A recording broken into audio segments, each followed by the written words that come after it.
Bonne nouvelle, j'ai écrit un livre. Les 9 fruits de l'Esprit Saint. Si, il y en a 9. Enfin, il y en a un, mais selon 9 saveurs. C'est le fruit de l'Esprit Saint selon saint Paul, dans Galates 5, qui se décrit en 9 saveurs. L'amour, la joie, la paix, la patience, la bonté, la bienveillance, la fidélité, la douceur, la maîtrise de soi. Si, c'est possible.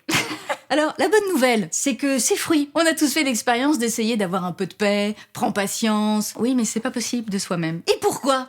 Parce que ce sont...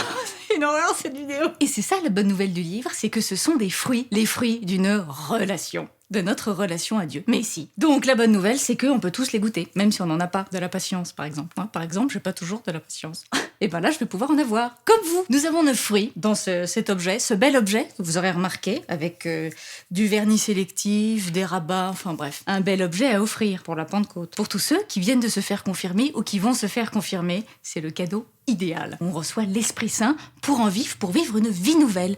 Parce que c'est ça l'invitation de saint Paul, une invitation à vivre en liberté. La liberté de Dieu lui-même. Sacré programme. Alors dans chaque chapitre, on va voyager dans les évangiles, comme si on y était. On voyage dans le jardin de l'âme, sur les ailes de l'oiseau bleu. L'oiseau bleu. Nous ne sommes pas tout seuls. Pour moi, c'est un signe de l'Esprit Saint. L'oiseau bleu m'accompagne depuis des années, déjà sur mon premier spectacle, Découvre-toi, dans lequel il nous emmène déjà voyager dans le jardin de l'âme. Tout au long de l'écriture, pour moi, ça a vraiment été une rencontre personnelle qui m'a permis de goûter ces fruits de l'Esprit Saint au quotidien pour une vie renouvelée. Et puis, l'oiseau bleu, j'ai fait une expérience un petit peu étonnante à Paray-le-Monial. Mais pour le savoir, il faut lire le livre. C'est un livre dans lequel j'ai eu la joie de faire des dessins. Voilà, là on les voit pas, évidemment. Pas tourné sur les bonnes pages. Plein de dessins, c'est de toute beauté. Là, comme ça, on le voit bien, là. Je bouge un peu, voilà. Comme ça. À chaque fin de chapitre, il y a une invitation. À chaque fin de...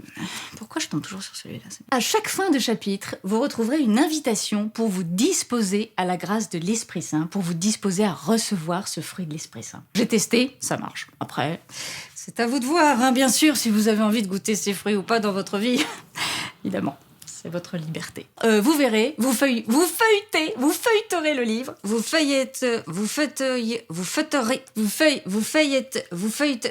oh, écoutez, vous ouvrirez le livre et puis vous feuilleterez le livre, voilà, et elle est auteur.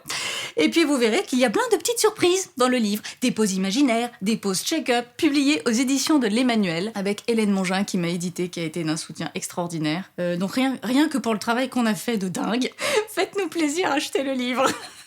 Coupé. Oh, écoutez, on peut faire sa promo quand même. D'accord, je pourrais lire un extrait du livre, par exemple. Coupé. Oh. Merci. Oh bon, alors j'en étais où ?